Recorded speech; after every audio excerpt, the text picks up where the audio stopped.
Welcome, everybody. I call this painting Laundry Day. It is available as a line drawing from artbyjennifer.store.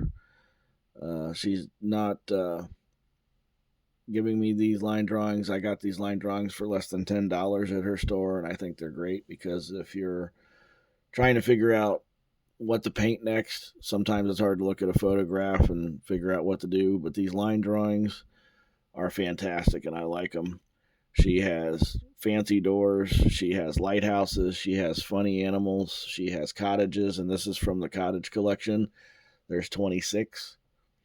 And this is the second one in our series on Painting Pete 007, our painting channel. And right here, I'm just wetting my 300-pound cold press paper. And everybody always wants a blue sky. I'm not going to go with the blue sky. I'm going to do sunset. It's been a busy day at Grandma's. The laundry's still hanging out on the line. I'm going to give it a sunset type of atmosphere on this painting because I like colorful skies. I like blue skies, but this one we're going to do different. Everybody does a blue sky.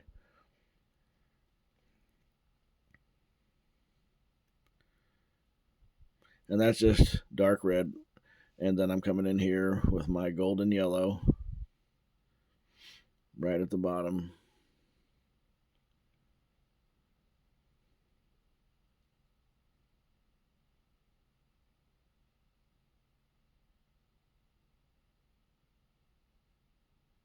I'm going to come in here with a little bit of Payne's Gray.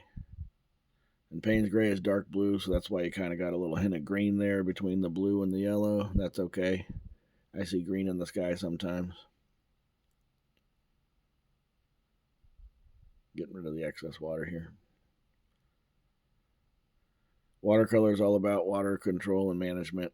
And I've been watercoloring for about, a year. I get better every time, I think. I think we all do.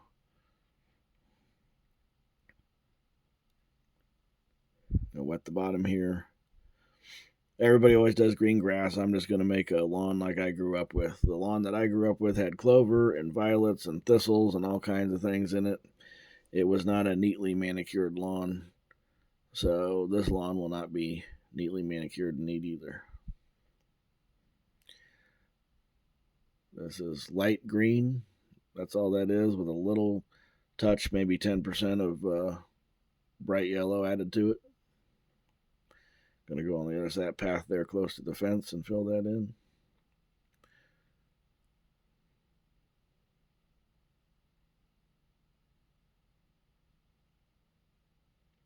I'm going to come in here and do the line on the roof line. It's an old roof. It's going to have some flexing in it and some warps in it. I'll show you what I mean later. It's not going to be an even roof. And I'm managing my water here by sucking it up with a paper towel. I know you're not supposed to do this because this will give you what they call cauliflowers, but the paper is saturated enough. I don't think I'll have that problem. The paint's still wiggling around in there. And this I'm going in with straight cadmium orange with a touch of red in it. Yep, I'm putting red on the roof, and you'll see why. The sun's hitting the roof. There's going to be some warm colors on that gray roof. And I put in there, this is the ugly stage of the painting, but hang on a bit because it may not look like I know what I'm doing, but I think by the end you'll be pleased with the painting overall. And in case anybody wonders, the artbyjennifer.store, I do have her permission. I wrote her, and she responded very quickly, said she'd be more than happy to let me paint her line drawings. I got some water on the side of the house there. I just dab it up with a towel. She said that's no problem. And she also told me that if people, are filling this in with their own colors, that that's their artistic portion of the painting, that you are allowed to sell these. If anybody offers you as Bob Ross would say, a happy buck for your painting, you have her permission to do so. She said so in my email thread. And like I said, you should go check out her store. She's not sponsoring me at this time. Maybe she will in the future, but I just really like her line drawings. You print them out, And if you use a light box like I did from Temu, the light box that I got for I think $9 on Temu was bright enough to shine through 300-pound watercolor paper, if that concerned you. And this is a line and wash. Most people will start with their black marker. I finish with my marker. I use a Sharpie fine line, and I know it's color fast. My watercolor and water will not smear it, but I just like to finish the painting with a pen. I think it's really satisfying that way. So that's why this kind of looks like a haphazard mess right now. But that's okay. Hang with me, and you'll see at the end, it gets really tightened up with that ink pen. And that's the fun part to me. Right now, this is like a big coloring book with watercolors. And that's just alizarin crimson with a little touch of blue in it. And I put various colors for the laundry hanging out there. If you're not familiar, you want to try and avoid working next to a wet field. So as this dries, I'm going to different areas to a new dry area, like the inside of the windowsills haven't been touched yet, so I know I can mess with those while my front door dries and my roof dries.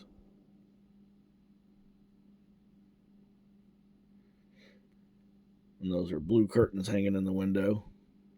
I'm going to use a little bit of blue for the glass in the front door.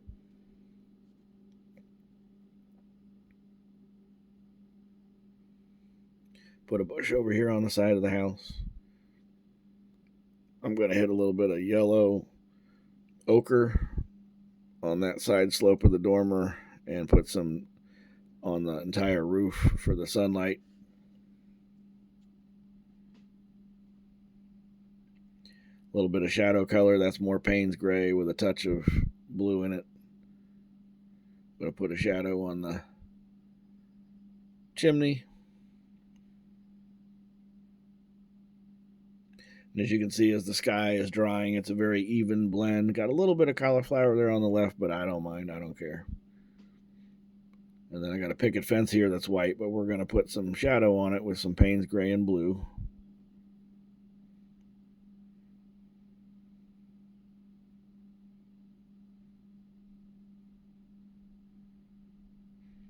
And if you're new to watercolor, just keep going in with more and more layers. If something's drying too light for you, wait for it to thoroughly dry, completely dry, no dampness, and then go back in with another wash of blue or gray or whatever color you're using to darken it up.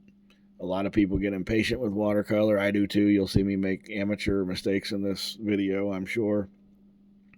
And yeah, it's still kind of looking ugly right now, but just hang in there. We're halfway through, and like I was saying, you just keep going over the same areas again with another wash, and you'll get it to the deepness of darkness that you want. Just throwing some reds in the front lawn. May sound goofy, but you'll see what I'm doing at the end. I'm grooving my paper too to make the red pool, to make it kind of like stick-like or stems. Going in here and throwing some shrubs and tall grass in front of the picket fence.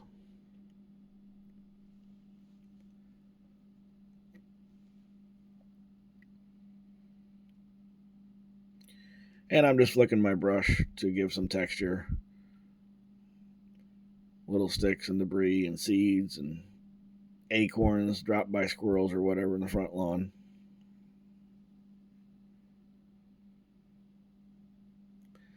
And since my curtains are dried, I'm going back in with some light brown for the window frames.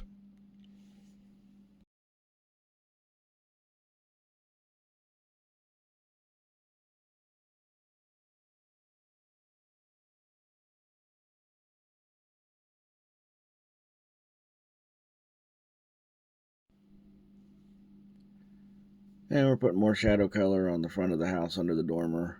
Right now it looks flat. And like I said before, when it's dry, I put more shadow on the walls of the house. The brown window frame has dried, so it won't leak over into it. And my fence is dried, so it won't leak down into that. Now I'm going to work on the laundry hanging on Grandma's clothesline here. I'm going around the laundry with a very, very, very faint wash of Payne's gray. Going over the fence again.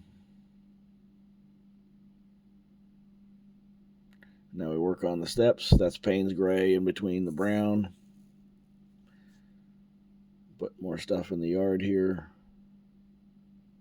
Add some texture, like some dirt. Now I'm covering the cabin up, and I'm going to just flick my brush to get more, and I'm going to spray it sideways with the atomizer just to smear it around.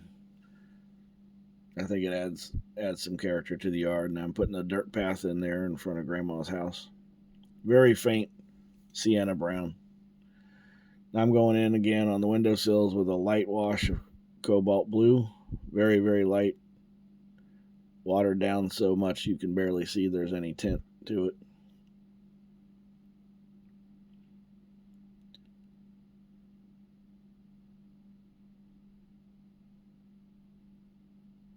And now I'm going to go in with deep, deep crimson and go around the door frame of the red door and the doorstep. And then for the third time, I'm going to go back in here with some more shadow of Payne's gray with a little bit of dioxazine purple, just a tad of it. And I'm going to use that same mix to go on the roof line because I want that dormer to cast a shadow to the right side of the house. That's what I'm doing there. I'm going to go back in with a darker mix of the red, cast a shadow on that door frame. Put a little bit of both of those colors, the red and the gray, back in the yard again. And here's where the fun part begins, in my opinion. I like getting my Sharpie fine point pen out when I'm going to start drawing the gutters and the roof line. And here's the key. I'm going to start drawing shingles, a lot of tiny shingles on this building, but I'm letting my pen lift up and skip. I don't want solid lines. This is not an architectural drawing. I want it to skip around, look like some of the shingles are curling because they're old. But you see here how I'm lifting my pen. I don't want a complete line. I want it to bounce around. And even some places I'll use freehand when I could use my little clear ruler, but I'm not doing that here. I think it adds something to the effect. Kind of like in a childhood drawing, you would not see every single shingle drawn. I like that, every single shingle. And I'm going to outline freehand my window frames. I want it to have an artsy feel. I don't want it to look like I sent this off to some big New York architectural firm that's drawing and designing my house here. Going to accent the chimney on the roof and the back slope of the roof. And just real faintly, quick lines here and there like that. I didn't complete it all the way down to the ground. And now I'm free drawing just an old downspout with the braces that bolt it to the wall. I'm going to draw a little porch light and the boards and the front door and a fancy handle. Finish framing in these windows.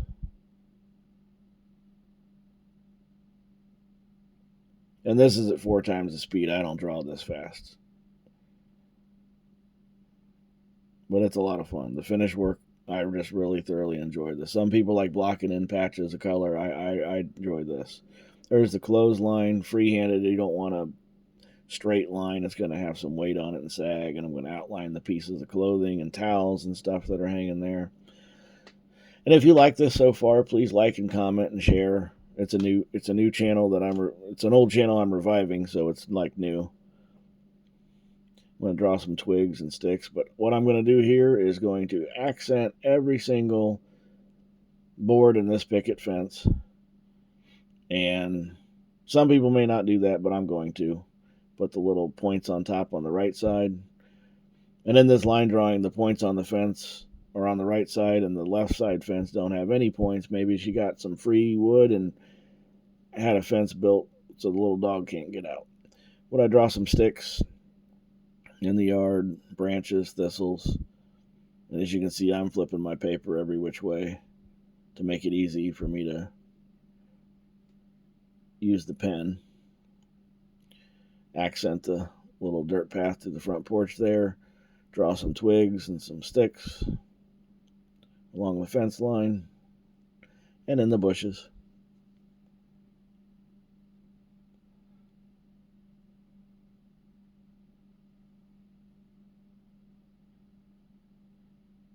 More fence work, putting the tops on the left side of the fence.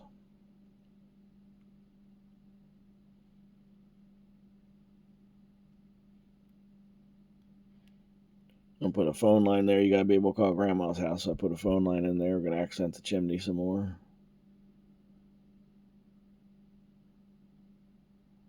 Put a crack in the stucco there. Freehand that gutter. Draw a downspout over here.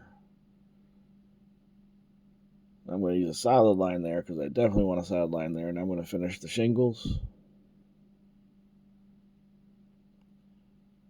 Put some vertical marks in there. Now we're going to finish the shingles in the shadow area. I didn't forget. And just accent the vertical lines here and there so you know that it's a shingle roof. But you don't want to draw every single one of them because that'll just look goofy. And I've got the stark whiteness of the paper on the left side of that house there. It's really bright. So I'm going to go in there with the lightest, most faint wash of Payne's Gray. The house will still be white, but I don't have the stark whiteness of the paper. I don't like the paper white. I'm going to put a little bit of wash in there. And as you can see, it's still white, but not quite. Doing some more shadow work here. Really emphasizing the shadow in the dormer of the front porch there.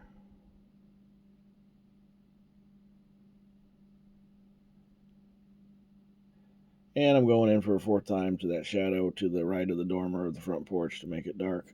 And that really brings out the bright sunlight reflected on the top of that roof. I think it really accents it and makes it pop.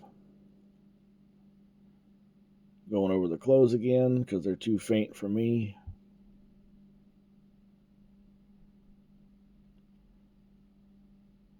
I'm going to go in here. Those are some thistles or some little shrubs growing up. I put them in thick and knock them down, knock them back with a little bit of clean water. Now I'm going to mask the cottage so I don't mess it up. And I'm going to splatter some emerald green on there. And then I'm going to take some gouache, which is just white paint. And I'm going to flick it on there. You can see it ever so faintly. Those are like little clovers. Like I said before, we had lots of clovers in our lawn growing up. The bees were always in them. My brother got so many stung feet from that. Put some little purples in there, some violets, whatever, some thistles, some red on the thistle heads there. And I'm pretty happy with this. Emphasize a little bit more shadow work. Darken the fence just a little bit. Finish drawing the line down there. And accent the corners of the house and the downspout.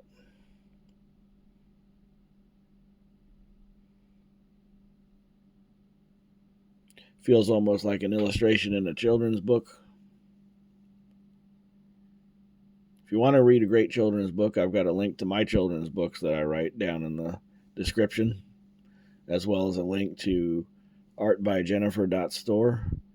This is my white gel pen. I like it. I'm going to emphasize some little white bricks where the stucco maybe fell off on the front of this house. Ever so faintly. You wouldn't probably see it unless you got up close to this in person. You can sort of see it here.